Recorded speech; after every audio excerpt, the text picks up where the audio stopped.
शुरू करते हैं उस दो जहान दे पालनहार का नाम लैके जो सब ते बहुत ही रहमतां और बख्शिशां करने वाला है। अज तुसी सारे जी बड़े प्रेम नाल चल के सत्संग दे विच आए हो, तो कुछ ऐसे प्रेमी हुंदे है जो सत्संग की खातर आते हैं, और कुछ ऐसे भी प्रेमी हुंदे है जिहड़े सत्संग के नाल नाल उन्हां दे जीवन च कोई परेशानी हुंदी है, कोई तकलीफ हुंदी है, कोई दुख हुंदा है, तो अपनी परेशानी तकलीफ दुख नूं लैके आंदे है, क्योंकि पता है कि हर मुश्किल, हर परेशानी, हर तकलीफ, हर दुख का हल उस मालिक दे चरना चाहिए। जिद्दां कहा गया है कि हर मुश्किल की कुंजी यारों हथ मुरशद दे आए, मुरशद नज़र करे जिस वेले तो मुश्किल रहे ना काए। इसलिए इंसान बड़े प्रेम नाल, बड़ी शरधा दे नाल, बड़े यकीन नाल मालिक दे घर तक आंदा है, क्योंकि पता है कि मेरी हर मुश्किल की कुंजी मैनूं उत्थों ही मिलनी है। इसलिए जदों इंसान प्रेम नाल, शरधा दे नाल उस मालिक दे दर तक आंदा है, तो फिर वाकई उहदी मुश्किल का हल भी हुंदा है, और उसदे नाल नाल उस इंसान नूं, उस प्रेमी नूं वो मार्ग भी मिल जाता है जिस मार्ग ते चल के वो उस रहमतां दे भंडार तक पहुँच जाता है कि दोबारा उन्होंने मंगण की जरूरत ही नहीं पैंदी।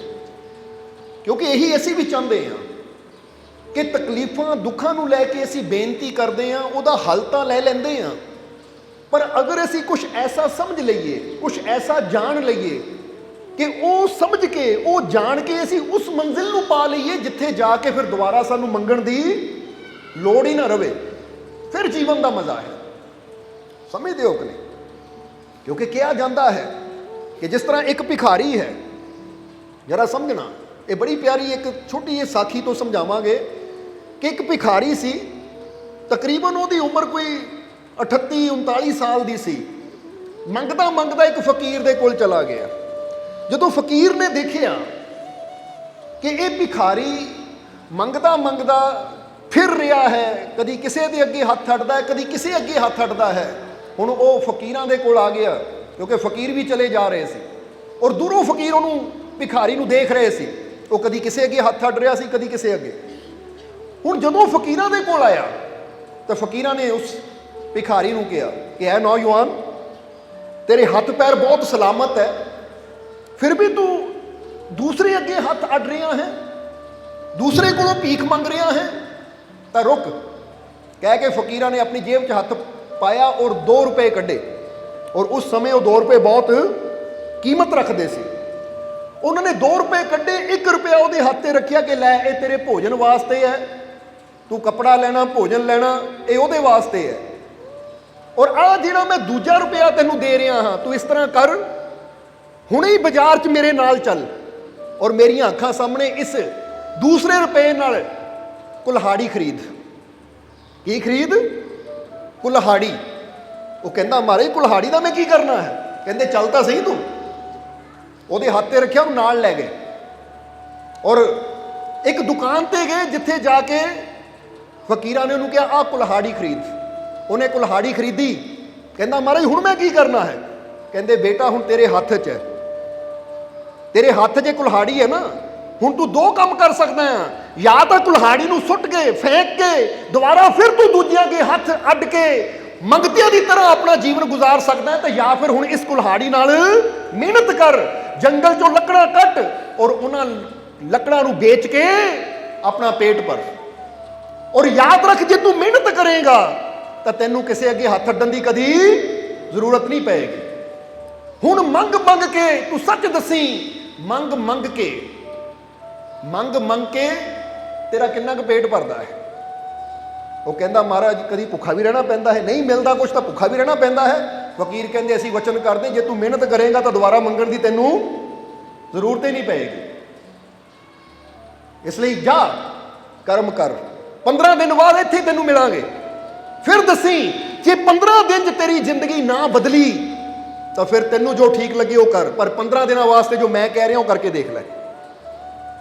तो वो नौजवान ने, क्योंकि उम्र चाहे 38-39 साल की सी, कोई बुढ़ापे की उम्र नहीं होंगी, फकीरां की गल मन के गया, और जिस तरह फकीरां ने दसिया सी सुक्कियां लकड़ां वढ़दा सी, बाजार लिया के बेचदा सी। 15 ਦਿਨ ਬਾਅਦ ਜਦੋਂ ਫਕੀਰਾਂ ਨੇ ਉਸ ਜਗ੍ਹਾ ਆ ਕੇ ਉਹਦੇ ਨਾਲ ਮੁਲਾਕਾਤ ਕੀਤੀ, ਪੁੱਛਿਆ ਉਸ ਨੂੰ, ਤਾਂ ਉਹਨਾਂ ਫਕੀਰਾਂ ਦੇ ਚਰਨਾਂ 'ਚ ਸਿਰ ਰੱਖ ਦਿੱਤਾ। ਕਹਿੰਦਾ ਮਹਾਰਾਜ ਤੁਸੀਂ ਇਹ ਕੁਲਹਾੜੀ ਨਹੀਂ ਮੇਰੇ ਹੱਥ 'ਚ ਉਸ ਦਿਨ ਦਿੱਤੀ ਸੀ, ਤੁਸੀਂ ਮੇਰੀ ਕਿਸਮਤ ਬਦਲ ਦਿੱਤੀ, ਤੁਸੀਂ ਮੇਰਾ ਜੀਵਨ ਬਦਲ ਦਿੱਤਾ। ਹੁਣ ਵਾਕਈ ਇਹ 15 ਦਿਨਾਂ 'ਚ ਮਿਹਨਤ ਜ਼ਰੂਰ ਮੈਂ ਕੀਤੀ, ਪਰ ਇਹਨਾਂ 15 ਦਿਨਾਂ 'ਚ ਮੈਂ ਕਦੀ ਭੁੱਖਾ ਨਹੀਂ ਸੁੱਤਾ। ਅੱਜ ਤੱਕ ਮੇਰੇ ਘਰ 'ਚ ਕਦੀ ਵੀ ਬਰਤਨਾਂ 'ਚ ਦਾਣੇ ਨਹੀਂ ਹੁੰਦੇ ਸੀ, ਖਾਲੀ ਰਹਿੰਦੇ ਸੀ, ਪਰ ਹੁਣ ਉਹ ਮੇਰੇ ਬਰਤਨ ਭਰਨੇ ਸ਼ੁਰੂ ਹੋ ਗਏ। ਹੁਣ ਮੇਰੇ ਘਰ 'ਚ ਖੁਸ਼ੀਆਂ ਆਣੀਆਂ ਸ਼ੁਰੂ ਹੋ ਗਈਆਂ। ਔਰ ਸਭ ਤੋਂ ਬੜੀ ਗੱਲ, ਹੁਣ ਮੈਂ ਮਿਹਨਤ ਕਰਦਾ ਤਾਂ ਰਾਤ ਨੂੰ ਜਦੋਂ ਸੌਂਦਾ ਤਾਂ ਨੀਂਦ ਬੜੀ ਸ਼ਾਂਤੀ ਵਾਲੀ ਆਉਂਦੀ ਹੈ। ਜ਼ਰਾ ਸਮਝਣਾ ਸਾਰਿਆਂ ਨੇ, ਨੀਂਦ ਬੜੀ ਸ਼ਾਂਤੀ ਵਾਲੀ ਆਉਂਦੀ ਹੈ, ਬੜੀ ਸੰਤੁਸ਼ਟੀ ਮਨ ਨੂੰ ਰਹਿੰਦੀ ਹੈ। ਤਾਂ ਉਸ ਵੇਲੇ ਫਕੀਰ ਕਹਿੰਦੇ, ਬੇਟਾ ਇਸੇ ਲਈ ਤਾਂ ਐਸੀ ਤੈਨੂੰ ਉਸ ਦਿਨ ਕਿਹਾ ਸੀ ਕਿ ਇਹ ਕੁਲਹਾੜੀ ਅਗਰ ਪਕੜੇਗਾ, ਮਿਹਨਤ ਕਰੇਗਾ ਤਾਂ ਅੱਗੇ ਵਧੇਗਾ, ਤਾਂ ਜੇ ਇਹਨੂੰ ਫੈਂਕ ਦੇਗਾ ਤਾਂ ਸਾਰੀ ਜ਼ਿੰਦਗੀ ਮੰਗਦਾ ਹੀ ਰਹਿ ਜਾਏਗਾ। ਸੋ ਬੇਟਾ ਮਿਹਨਤ ਕਰ, ਅੱਗੇ ਤੋਂ ਤੈਨੂੰ ਮੰਗਣ ਦੀ ਜ਼ਰੂਰਤ ਕਦੀ ਨਹੀਂ ਪਏਗੀ। ਵਾਕਈ ਉਹਦੀ ਜ਼ਿੰਦਗੀ ਬਦਲ ਗਈ। ਹੁਣ ਦੋ ਚੀਜ਼ਾਂ ਹੁੰਦੀਆਂ ਹੈ ਕਿ ਇੱਕ ਤਾਂ ਭਿਖਾਰੀ ਨੂੰ ਭੀਖ ਦਿੱਤੀ ਜਾਂਦੀ ਹੈ, ਔਰ ਇੱਕ ਭਿਖਾਰੀ ਨੂੰ ਕੁਝ ਐਸਾ ਦਿੱਤਾ ਜਾਂਦਾ ਕਿ ਦੁਬਾਰਾ ਮੰਗਣ ਦੀ ਉਹਨੂੰ ਜ਼ਰੂਰਤ ਹੀ ਨਾ ਪਵੇ। ਹੁਣ ਅਸੀਂ ਸੋਚਦੇ ਹਾਂ ਜੇ ਤੁਸੀਂ ਵੀ ਫਕੀਰਾਂ ਦੇ ਦਰ ਤੇ ਆਏ ਹੋ ਤਾਂ ਤੁਹਾਡੀਆਂ ਬੇਨਤੀਆਂ ਵੀ ਕਰ ਸਕਦੇ ਕਿ ਤੁਸੀਂ ਆਓ, ਬੇਨਤੀ ਪੂਰੀ ਹੋਈ ਤਾਂ ਚਲੇ ਗਏ, ਪਰ ਤੁਹਾਨੂੰ ਕੁਝ ਐਸੀ ਸਮਝ ਵੀ ਦੇ ਸਕਦੇ ਹਾਂ, ਕੁਝ ਐਸਾ ਵੀ ਸਿਖਾ ਸਕਦੇ ਹਾਂ ਕਿ ਅਗਰ ਤੁਸੀਂ ਉਸ ਤੇ ਮਿਹਨਤ ਕਰ ਲਵੋ ਤਾਂ ਤੁਸੀਂ ਉਸ ਆਨੰਦ ਤੱਕ, ਉਸ ਮੰਜ਼ਿਲ ਤੱਕ ਪਹੁੰਚ ਸਕਦੇ ਹੋ ਕਿ ਦੁਬਾਰਾ ਸ਼ਾਇਦ ਤੁਹਾਨੂੰ ਕਿਸੇ ਕੋ ਮੰਗਣ ਦੀ ਜ਼ਰੂਰਤ ਹੀ ਨਾ ਰਹੇ। ਸਮਝਦੇ ਹੋ ਕਿ ਨਹੀਂ? ਪਰ ਉਹਦੇ ਵਾਸਤੇ ਥੋੜੀ ਮਿਹਨਤ ਕਰਨ ਦੀ ਜ਼ਰੂਰਤ ਹੈ। ਔਰ ਮਿਹਨਤ ਕਿੱਥੇ ਕਰਨੀ ਹੈ? ਬਾਹਰ ਨਹੀਂ ਕਿ ਕੁਲਹਾੜੀ ਪਕੜ ਕੇ ਤੁਸੀਂ ਜੰਗਲ ਨੂੰ ਜਾਣਾ ਹੈ ਜਾਂ ਕਹੀ ਪਕੜ ਕੇ ਖੇਤਾਂ 'ਚ ਜਾਣਾ ਹੈ, ਕਿਉਂਕਿ ਜਦੋਂ ਰੱਬ ਦੀਆਂ ਰਹਿਮਤਾਂ ਦੀ ਗੱਲ ਆਉਂਦੀ ਹੈ ਤਾਂ ਉਸ ਵੇਲੇ ਬਾਹਰ ਘੱਟ, ਆਪਣੇ ਅੰਦਰ ਜ਼ਿਆਦਾ ਮਿਹਨਤ ਕਰਨੀ ਪੈਂਦੀ ਹੈ। ਹੁਣ ਅੰਦਰ ਕਿੱਦਾਂ ਮਿਹਨਤ ਕਰਨੀ ਹੈ? ਬਸ ਅੱਜ ਇਹ ਸਤਸੰਗ ਦੇ ਜ਼ਰੀਏ ਉਹੀ ਥੋੜਾ ਅਸੀਂ ਸਮਝਣਾ ਹੈ। ਸੋ ਸਭ ਤੋਂ ਪਹਿਲਾਂ ਇੱਕ ਪੁਆਇੰਟ ਅਸੀਂ, ਕਿਉਂਕਿ ਅੱਜ ਕੁਝ ਪੁਆਇੰਟ ਦੱਸਣੇ ਹੈ ਅਸੀਂ, ਕਿ ਅਗਰ ਅਸੀਂ ਵੀ ਚਾਹੁੰਦੇ ਉਸ ਸਟੇਜ ਤੇ ਪਹੁੰਚਣਾ, ਉਸ ਮੰਜ਼ਿਲ ਤੇ ਪਹੁੰਚਣਾ ਕਿ ਸਾਨੂੰ ਵੀ ਕਿਸੇ ਕੋਲੋਂ ਮੰਗਣ ਦੀ ਜ਼ਰੂਰਤ ਨਾ ਪਵੇ, ਬਲਕਿ ਆਪਣੇ ਆਪ ਨੂੰ ਜਿੱਦਾਂ लिखा गया है ना कि खुद ही को कर बुलंद इतना कि हर तकदीर से पहले खुदा बंदे से खुद पूछे बता तेरी रजा क्या है। कि अपने आप नू नेक मार्ग ते चला के, क्योंकि कुछ मार्ग ऐसे है, कुछ रास्ते ऐसे है कि अगर उन्होंने रस्तियां ते उन्होंने मार्गां ते अपने आप नू असीं चला दईए ਤਾਂ ਫਿਰ ਅਸੀਂ ਉਸ ਮਾਰਗ ਤੇ ਚੱਲਦਿਆਂ ਚੱਲਦਿਆਂ ਉਸ ਬੁਲੰਦੀ ਤੇ ਪਹੁੰਚ ਸਕਦੇ ਹਾਂ ਜਿੱਥੇ ਰੱਬ ਨੂੰ ਵੀ ਸਾਡੀ ਗੱਲ ਮੰਨਣੀ ਪੈਣੀ ਹੈ। ਬੋਲੋ ਸਮਝਦੇ ਹੋ ਕਿ ਨਹੀਂ? ਤਾਂ ਹੀ ਤਾਂ ਬੜਾ ਪਿਆਰਾ ਇੱਕ ਸ਼ਬਦ ਅੰਦਰ ਲਿਖਿਆ ਹੈ, ਜ਼ਰਾ ਧਿਆਨ ਦੇਣਾ, ਕਿ ਰੱਬ ਦਾ ਬੰਨਿਆ ਸੰਗਲਾਂ ਨਾਲ ਫਕਰ ਆਣ ਛੁਡਾਵੇ।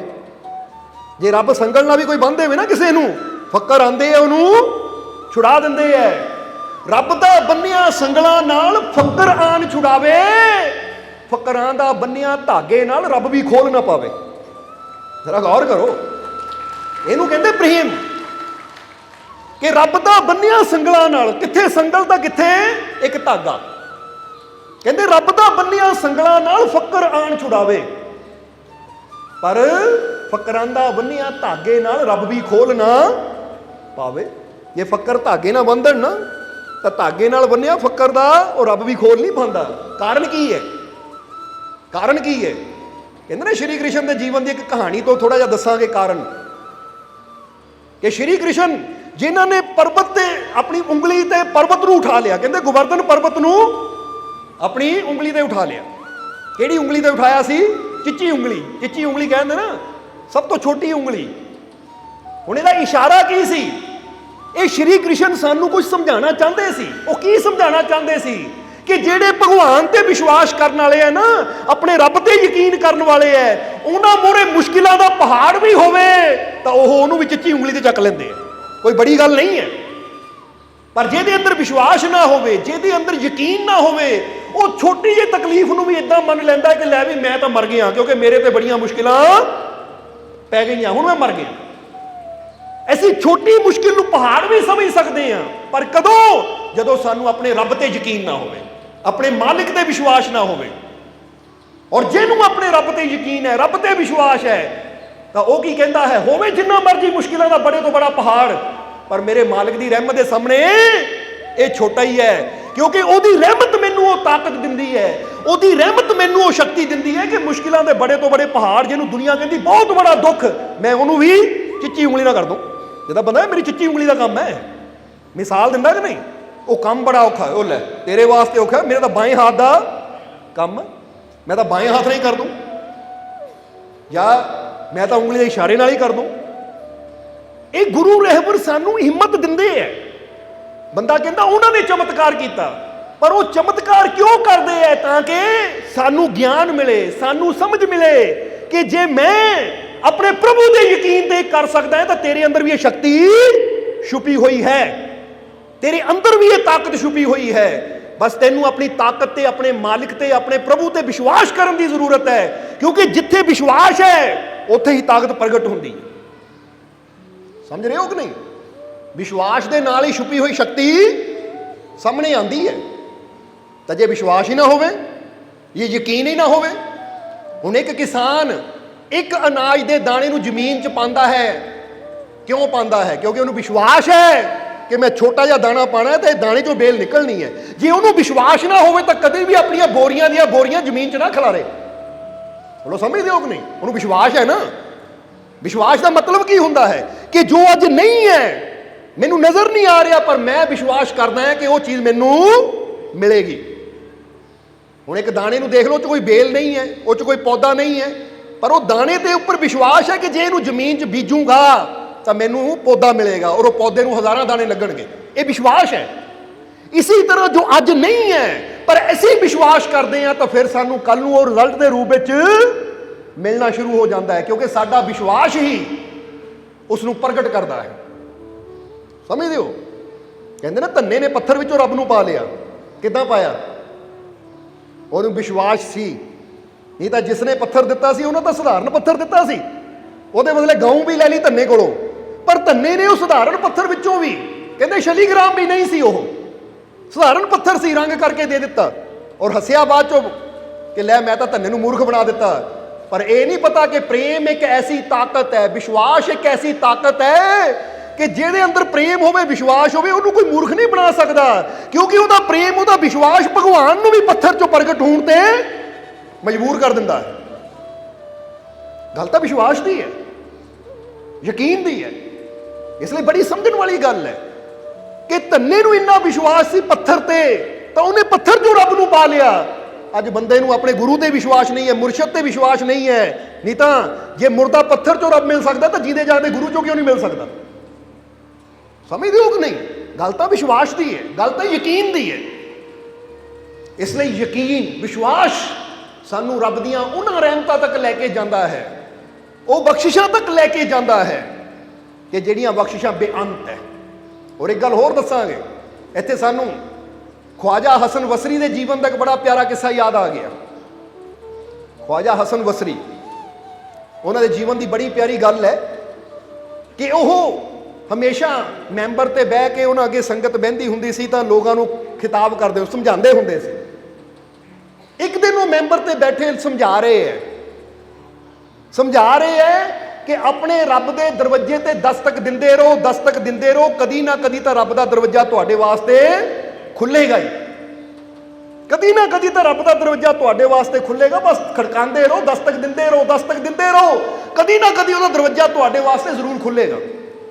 और ख्वाजा हसन बसरी का उसले नाम सी, बहुत लोग उन्होंने मानते सी। पर उस वेले की होया, जदों ख्वाजा हसन बसरी ने गल कही कि अपने रब के दरवाजे ते दस्तक दिंदे रहो, दस्तक दिंदे रहो, कदी ना कदी तो तुहाडा रब दरवाजा खोलेगा, तुहाडी सुनेगा ही। जदों इन्नी गल कही तो पिछों एक औरत उठी, पिछों एक औरत उठी और उन्हें उच्ची आवाज में कहा कि ऐ हसन बसरी, ये की कह रहा है?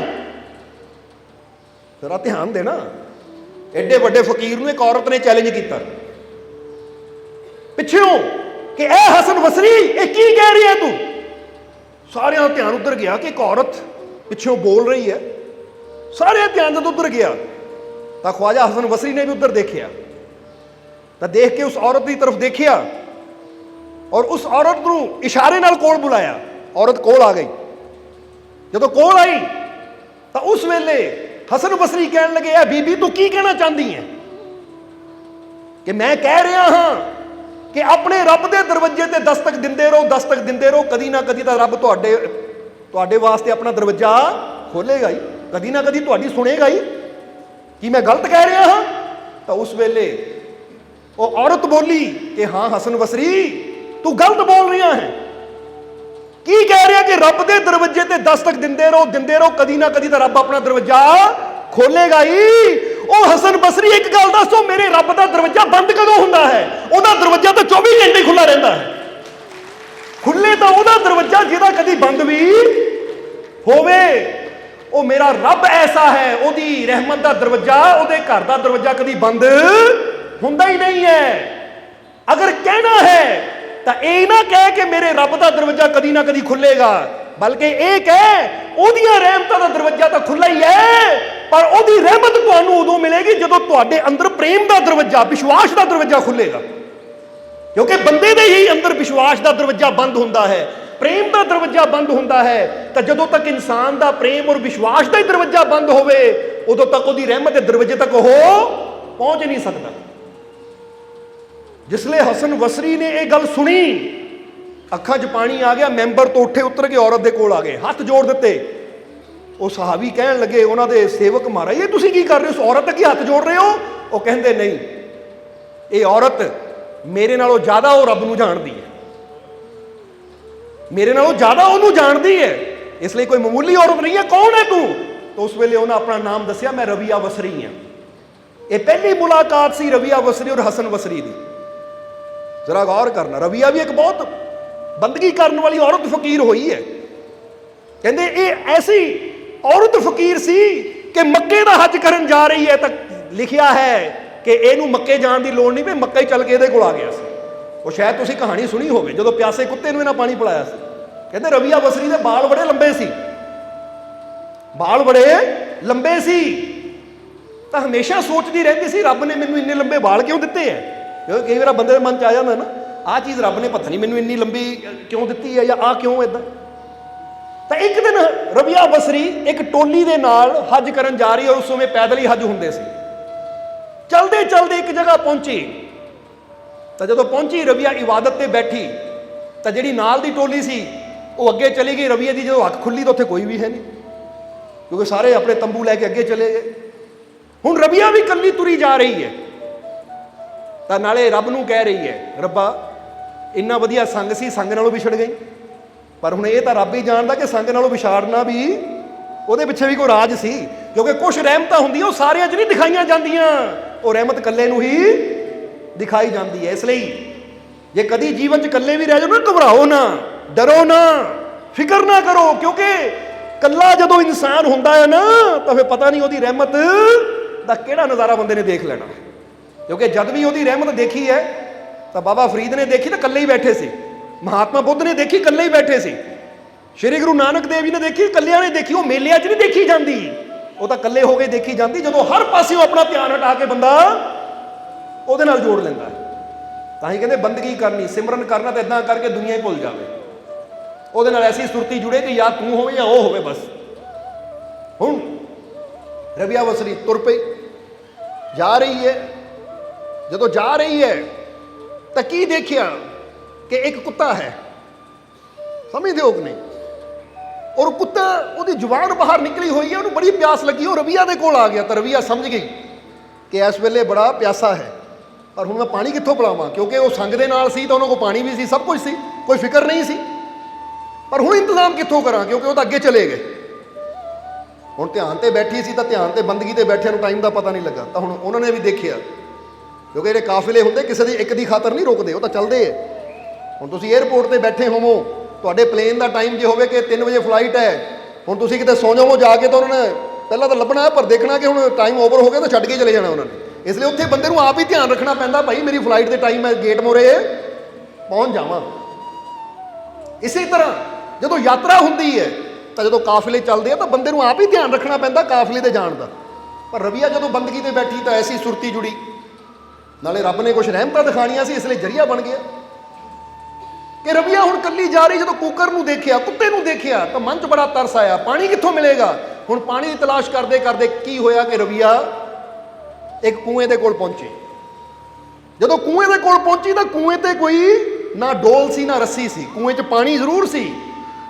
ਹੁਣ ਰਬੀਆ ਨੂੰ ਇਹ ਪਰੇਸ਼ਾਨੀ ਹੋਈ ਕਿ ਉਹ ਪਿਆਸਾ ਕੂਕਰ ਹੈ, ਹੁਣ ਉਹਨੂੰ ਪਾਣੀ ਕਿੱਦਾਂ ਪਿਲਾਇਆ ਜਾਵੇ, ਕਿਉਂਕਿ ਕੋਈ ਸਾਧਨ ਨਹੀਂ ਹੈ ਜਿਹਦੇ ਨਾਲ ਪਾਣੀ ਕੂਏ 'ਚੋਂ ਕੱਢ ਕੇ ਇਹਨੂੰ ਪਿਲਾਇਆ ਜਾਵੇ।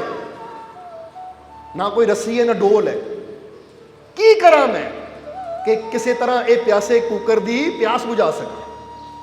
ਕਹਿੰਦੇ ਜਦੋਂ ਸੋਚ ਰਹੀ ਹੈ ਰਬੀਆ ਕਿਸ ਤਰ੍ਹਾਂ, ਤਾਂ ਫਿਰ ਅੰਦਰ ਕੀ ਖਿਆਲ ਆਇਆ, ਉਹਦਾ ਧਿਆਨ ਆਪਣੇ ਬਾਲਾਂ ਵੱਲ ਗਿਆ ਔਰ ਫਿਰ ਉਹਦੇ ਚਿਹਰੇ ਤੇ ਇੱਕ ਮੁਸਕਰਾਹਟ ਆ ਗਈ। ਕਹਿੰਦੀ ਸ਼ੁਕਰ ਹੈ ਰੱਬਾ, ਅੱਜ ਮੈਨੂੰ ਪਤਾ ਲੱਗਾ ਮੈਨੂੰ ਇਹ ਬਾਲ ਤੂੰ ਕਿਉਂ ਦਿੱਤੇ। ਹੁਣ ਦੇਖੋ ਕੀ ਕੀਤਾ, ਉਹਨੇ ਆਪਣੇ ਬਾਲਾਂ ਨੂੰ ਉਖਾੜਨਾ ਸ਼ੁਰੂ ਕੀਤਾ ਔਰ ਬਾਲਾਂ ਨੂੰ ਉਖਾੜ ਕੇ ਉਹਨਾਂ ਬਾਲਾਂ ਦੀ ਇੱਕ ਰੱਸੀ ਬਣਾਈ, ਜਿੱਦਾਂ ਗੁੱਤ ਗੁੰਦ ਦਿੰਦੇ ਆ ਨਾ ਬਾਲਾਂ ਦੀ, ਇਸੇ ਤਰ੍ਹਾਂ ਉਹਨਾਂ ਗੁੰਦ ਗੁੰਦ ਕੇ ਇੱਕ ਰੱਸੀ ਬਣਾਈ। ਫਿਰ ਆਪਣਾ ਦੁਪੱਟਾ ਲਿਆ, ਉਹਦੇ ਨਾਲ ਦੁਪੱਟਾ ਬੰਨਿਆ ਔਰ ਦੁਪੱਟੇ ਨੂੰ ਬਾਲਾਂ ਨਾਲ ਬੰਨ੍ਹ ਕੇ ਖੂਹ ਦੇ ਵਿੱਚ ਪਾਇਆ।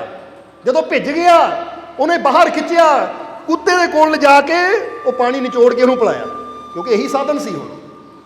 ਪਰ ਇਹ ਬਾਲ ਪੱਟਣ ਵਿੱਚ, ਬਾਲ ਖਿੱਚਣ ਦੇ ਵਿੱਚ ਉਹਦੇ ਸਿਰ ਚੋਂ ਲਹੂ ਨਿਕਲਣ ਲੱਗ ਗਿਆ। ਇੰਨੀ ਪੀੜਾ, ਇੰਨੀ ਤਕਲੀਫ ਹੋਈ, ਪਰ ਫਿਰ ਵੀ ਜਦੋਂ ਕੁੱਤੇ ਨੂੰ ਪਾਣੀ ਪਿਲਾ ਰਹੀ ਸੀ, ਉਹ ਪਿਆਸਾ ਕੁੱਤਾ ਪਾਣੀ ਪੀ ਰਿਹਾ ਸੀ, ਤਾਂ ਰਬੀਆ ਨੂੰ ਆਪਣੀ ਤਕਲੀਫ ਭੁੱਲ ਗਈ, ਬਲਕਿ ਉਹ ਕੁੱਤੇ ਨੂੰ ਸੰਤੁਸ਼ਟ ਹੁੰਦਾ ਦੇਖ ਕੇ ਉਹਦੇ ਚਿਹਰੇ ਤੇ ਇੱਕ ਮੁਸਕਰਾਹਟ ਆ ਗਈ। ਤਾਂ ਹੀ ਤਾਂ ਕਿਹਾ ਜਾਂਦਾ ਹੈ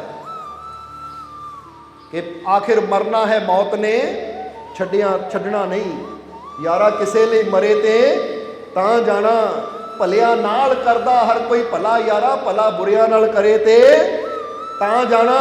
ਤੇਰਾ ਕੱਲੇ ਦਾ ਤਰਨਾ ਬਹਾਦਰੀ ਨਹੀਂ, ਲੈ ਕੇ ਡੁੱਬਦੇ ਨੂੰ ਤਰੇ ਤੇ ਤਾਂ ਜਾਣਾ।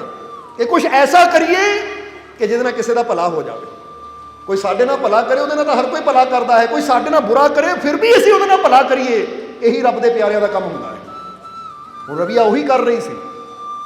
ਹੁਣ ਪਿਆਸੇ ਕੂਕਰ ਨੂੰ ਪਾਣੀ ਪਿਲਾਇਆ ਔਰ ਹੱਥ ਜੋੜ ਕੇ ਰੱਬ ਦਾ ਸ਼ੁਕਰ ਕੀਤਾ ਕਿ ਐ ਖੁਦਾ, ਐ ਪ੍ਰਮਾਤਮਾ, ਤੇਰਾ ਲੱਖ ਲੱਖ ਸ਼ੁਕਰ ਹੈ, ਅਗਰ ਮੈਨੂੰ ਇਹ ਕੇਸ ਨਾ ਦਿੰਦਾ, ਬਾਲ ਨਾ ਦਿੰਦਾ, ਤਾਂ ਅੱਜ ਮੈਂ ਆ ਨੇਕੀ ਨਾ ਖੱਟ ਪਾਉਂਦੀ, ਇਹ ਕੂਕਰ ਨੂੰ ਪਾਣੀ ਨਾ ਪਿਲਾ ਪਾਉਂਦੀ। ਇਸ ਲਈ ਐ ਖੁਦਾ ਤੇਰਾ ਸ਼ੁਕਰ ਹੈ। ਜਦੋਂ ਸ਼ੁਕਰਾਨਾ ਕਰ ਰਹੀ ਸੀ ਤਾਂ ਉਸ ਲਈ ਖੁਦਾ ਦੀ ਆਵਾਜ਼ ਆਈ ਕਿ ਰਬੀਆ, ਹੁਣ ਤੈਨੂੰ ਮੱਕੇ ਜਾਣ ਦੀ ਲੋੜ ਨਹੀਂ, ਕਿਉਂਕਿ ਤੇਰੀ ਇਹ ਨੇਕੀ ਤੋਂ ਮੈਂ ਇੰਨਾ ਖੁਸ਼ ਹਾਂ ਕਿ ਹੁਣ ਮੱਕਾ ਆ ਰਿਹਾ ਤੇਰਾ ਦਰਸ਼ਨ ਕਰਨ ਵਾਸਤੇ। ਕਹਿੰਦੇ ਸਾਹਮਣੇ ਦੇਖ, ਜਦੋਂ ਰਬੀਆ ਨੇ ਦੇਖਿਆ ਸਾਹਮਣੇ ਮੱਕਾ ਨਜ਼ਰ ਆ ਗਿਆ ਉਸਨੂੰ। ਹੁਣ ਇਹ ਕਹਾਣੀ ਤੋਂ ਕੀ ਪਤਾ ਲੱਗਦਾ ਹੈ, ਜਰਾ ਹੁਣ ਗੌਰ ਕਰਨਾ। ਹੁਣ ਕਹਾਣੀ ਦਾ ਜੋ ਅਸਲੀ ਵਿੱਚ ਨਾ ਰਾਜ ਹੈ ਉਹਨੂੰ ਸਮਝੀਏ, ਕਿਉਂਕਿ ਪੀਰਾਂ ਫਕੀਰਾਂ ਦੇ ਜੀਵਨ ਦੀਆਂ ਕਹਾਣੀਆਂ ਦੇ ਅੰਦਰ ਜੋ ਨੁਕਤੇ ਛੁਪੇ ਹੁੰਦੇ ਆ ਨਾ, ਗੱਲ ਇੱਕ ਨੁਕਤੇ ਵਿੱਚ ਮੁੱਕਦੀ ਏ। ਉਹ ਨੁਕਤੇ ਨੂੰ ਸਮਝ ਲਈਏ ਤਾਂ ਸਾਡੀ ਪੂਰੀ ਜ਼ਿੰਦਗੀ ਸੰਭਲ ਸਕਦੀ ਹੈ। ਹੁਣ ਇਹ 'ਚ ਨੁਕਤਾ ਕੀ ਹੈ? ਲੋਕ ਜਾਂਦੇ ਆ ਮੱਕੇ ਨੂੰ, ਲੋਕ ਜਾਂਦੇ ਆ ਤੀਰਥਾਂ ਨੂੰ, ਲੋਕ ਜਾਂਦੇ ਆ ਪਹਾੜਾਂ ਨੂੰ, ਪਰਬਤਾਂ ਨੂੰ ਕਿ ਮੈਂ ਰੱਬ ਦਾ ਦਰਸ਼ਨ ਕਰਨਾ ਹੈ। ਪਰ ਹੁਣ ਜ਼ਰਾ ਦੇਖੋ ਇਸ ਸਾਖੀ ਤੋਂ ਕੀ ਪਤਾ ਲੱਗਦਾ ਹੈ। ਉਹ ਕਹਿੰਦੇ ਐ ਪਿਆਰਿਆ, ਜੇ ਤੇਰਾ ਦਿਲ ਸਾਫ਼ ਹੈ, ਤੇਰਾ ਦਿਲ ਪ੍ਰੇਮ ਨਾਲ ਭਰਿਆ ਹੈ, ਦਇਆ ਨਾਲ ਭਰਿਆ ਹੈ, ਤੂੰ ਦੂਜਿਆਂ ਦਾ ਭਲਾ ਕਰਨ ਦੀ ਭਾਵਨਾ ਤੇਰੇ ਅੰਦਰ ਹੈ, ਦੂਜਿਆਂ ਦਾ ਤੂੰ ਭਲਾ ਕਰਦਾ ਹੈ, ਤਾਂ ਫਿਰ ਤੈਨੂੰ ਮੱਕੇ ਜਾਣ ਦੀ ਲੋੜ ਨਹੀਂ, ਤੀਰਥਾਂ ਤੇ ਜਾਣ ਦੀ ਲੋੜ ਨਹੀਂ। ਕਿਉਂਕਿ ਜੇ ਤੂੰ ਨੇਕੀ ਕਰਦਾ ਹੈ ਤਾਂ ਤੇਰੀ ਨੇਕੀ 'ਚ ਇਹ ਸ਼ਕਤੀ ਹੈ ਕਿ ਖੁਦਾ ਖੁਦ ਤੇਰੇ ਤੱਕ ਆ ਜਾਏਗਾ, ਪਰਮਾਤਮਾ ਖੁਦ ਚੱਲ ਕੇ ਤੇਰੇ ਤੱਕ ਆਏਗਾ। ਪਰ ਜੇ ਤੂੰ ਨੇਕੀ ਨਹੀਂ ਕਰਦਾ, ਜੇ ਤੂੰ ਭਲਾ ਨਹੀਂ ਕਰਦਾ, ਅੱਛੇ ਬੋਲ ਨਹੀਂ ਬੋਲਦਾ, ਜੇ ਤੂੰ ਅੱਛਾਈ ਨਹੀਂ ਕਰਦਾ, ਤਾਂ ਭਾਵੇਂ 10 ਵਾਰ ਮੱਕੇ ਜਾ, 10 ਵਾਰ ਤੀਰਥ ਯਾਤਰਾ ਕਰ ਲੈ, ਉਹ 10 ਵਾਰ ਗਿਆ ਵੀ ਤੈਨੂੰ ਫਾਇਦਾ ਕੋਈ ਨਹੀਂ ਹੋਣਾ। ਕਿਉਂਕਿ ਪਰਮਾਤਮਾ ਇਹ ਨਹੀਂ ਦੇਖਦਾ ਤੂੰ ਸਰੀਰ ਨਾਲ ਇੱਥੇ ਚੱਲ ਕੇ ਕਿੰਨੀ ਵਾਰ ਗਿਆ, ਉਹ ਦੇਖਦਾ ਕਿ ਤੇਰੇ ਅੰਦਰ ਭਾਵਨਾ ਕੈਸੀ। ਹੁਣ ਰਬੀਆ ਨੂੰ ਜਾਣ ਦੀ ਜ਼ਰੂਰਤ ਨਹੀਂ ਪਈ, ਕਿਉਂਕਿ ਉਹਨਾਂ ਇੱਕ ਪਿਆਸੇ ਜਾਨਵਰ ਨੂੰ ਪਾਣੀ ਪਿਲਾ ਦਿੱਤਾ, ਉਹਨਾਂ ਦਇਆ ਕੀਤੀ, ਉਹਦੇ ਅੰਦਰ ਕਰੁਣਾ ਸੀ, ਉਹਦੇ ਅੰਦਰ ਪਿਆਰ ਸੀ, ਤਾਂ ਉਹ ਮੱਕਾ ਚੱਲ ਕੇ ਉਹਦੇ ਤੱਕ ਆ ਗਿਆ।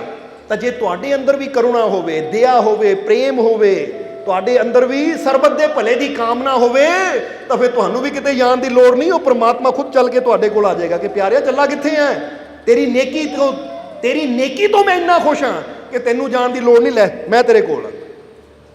ਕਿਉਂਕਿ ਵੈਸੇ ਵੀ ਤਾਂ ਅੰਦਰ ਹੀ ਹੈ ਨਾ, ਉਹ ਕਿੱਥੇ ਹੈ ਰੱਬ। ਪਰ ਪ੍ਰਗਟ ਕਦੋਂ ਹੋਣਾ ਹੈ? ਜਦੋਂ ਅਸੀਂ ਕੁਝ ਅੱਛਾ ਕਰਾਂਗੇ, ਕੁਝ ਨੇਕੀਆਂ ਕਰਾਂਗੇ। ਸਮਝਦੇ ਹੋ ਕਿ ਨਹੀਂ?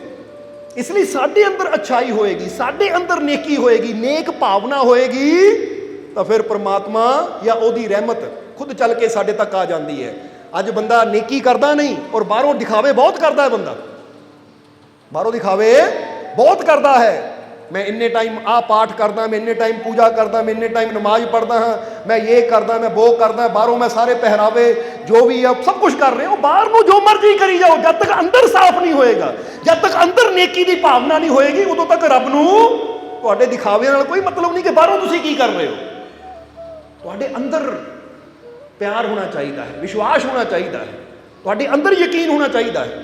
जिदा रविया ने कहा ना, वो रब का दरवाजा बंद नहीं हुंदा, ਉਹਦੀ ਰਹਿਮਤ ਦਾ ਦਰਵਾਜ਼ਾ ਤਾਂ 24 ਘੰਟੇ ਖੁੱਲਾ ਹੈ। ਬਸ ਇਨਸਾਨ ਦਾ ਹੀ ਪ੍ਰੇਮ ਔਰ ਵਿਸ਼ਵਾਸ ਦਾ ਦਰਵਾਜ਼ਾ ਬੰਦ ਹੁੰਦਾ ਹੈ। ਇਸ ਕਰਕੇ ਇਨਸਾਨ ਉਹਦੀਆਂ ਰਹਿਮਤਾਂ ਨੂੰ ਦੇਖ ਨਹੀਂ ਪਾਉਂਦਾ। ਸਮਝ ਰਹੇ ਹੋ ਕਿ ਨਹੀਂ? ਹੁਣ ਸਮਝ ਲਓ ਇਹ ਦੋ ਅੱਖਾਂ ਹੈ, ਇੱਕ ਪ੍ਰੇਮ ਦੀ ਅੱਖ ਹੈ, ਇੱਕ ਵਿਸ਼ਵਾਸ ਦੀ ਅੱਖ ਹੈ। ਹੁਣ ਜੇ ਬੰਦ ਹੋ ਜਾਏਗੀ ਅੱਖ ਤਾਂ ਸਭ ਕੁਝ ਹਨੇਰਾ ਹੀ ਹਨੇਰਾ ਹੋਏਗਾ, ਨਜ਼ਰ ਆਏਗਾ ਕੁਝ, ਤਾਂ ਜਿੱਦਾਂ ਹੀ ਅੱਖ ਖੁੱਲੇਗੀ ਤਾਂ ਸਭ ਕੁਝ ਹੈ। ਇਸੇ ਤਰ੍ਹਾਂ ਰੱਬ ਦੀ ਰਹਿਮਤ ਵੀ ਹਰ ਜਗ੍ਹਾ ਹੈ, बस प्रेम और विश्वास की अख खोलने की जरूरत है। जो प्रेम और विश्वास की अख खुलेगी तो हर जगह ही वो है। तो जे साडे अंदर प्रेम ही नहीं, विश्वास ही नहीं, यकीन नहीं अपने मालिक ते, तो फिर तो वही गल होनी कित्थे है रब, मैंने तो दीदा ही नहीं। बोलो समझते हो कि नहीं? या बंदा कहता कदों ओदी रहमत होएगी, कदों ओदी रहमत का दरवाजा खुलेगा। ਜਿਹੜੇ ਵਿਸ਼ਵਾਸ ਕਰਨ ਵਾਲੇ ਹੈ ਨਾ, ਯਕੀਨ ਕਰਨ ਵਾਲੇ, ਇਹ ਨਹੀਂ ਪੁੱਛਦੇ ਕਦੋਂ ਹੋਏਗਾ, ਉਹ ਕਹਿੰਦੇ ਮੈਂ ਬੇਨਤੀ ਕੀਤੀ ਹੈ, ਮੈਨੂੰ ਯਕੀਨ ਹੈ ਜ਼ਰੂਰ ਹੋਏਗਾ, ਜ਼ਰੂਰ ਹੋਏਗਾ, ਕਿਉਂਕਿ ਉਹਦੀ ਰਹਿਮਤ ਨੇ ਕਦੋਂ ਮੌਜ ਵਿੱਚ ਆ ਜਾਣਾ ਹੈ, ਇਹਦਾ ਬੰਦੇ ਨੂੰ ਵੀ ਪਤਾ ਨਹੀਂ ਹੁੰਦਾ ਕਿ ਉਹਦੀ ਰਹਿਮਤ ਕਦੋਂ ਆਪਣੇ ਮੌਜ ਦੇ ਘਰ ਵਿੱਚ ਆ ਜਾਂਦੀ ਹੈ। ਇੱਥੇ ਇੱਕ ਛੋਟੀ ਜਿਹੀ ਕਹਾਣੀ ਦੱਸਾਂਗੇ, ਇਹਨੂੰ ਸਮਝ ਲੈਣਾ ਤੁਸੀਂ। ਇਹ ਆ ਜਾਂਦਾ ਕਿ ਇੱਕ ਵਾਰ देवदूत। सब्सक्राइब कीजिए सर्व संध्या दरबार कांटिया शरीफ चैनल को और बेल आइकन दबाइए मालिक जी की लेटेस्ट सत्संग की वीडियो को सबसे पहले देखने के लिए।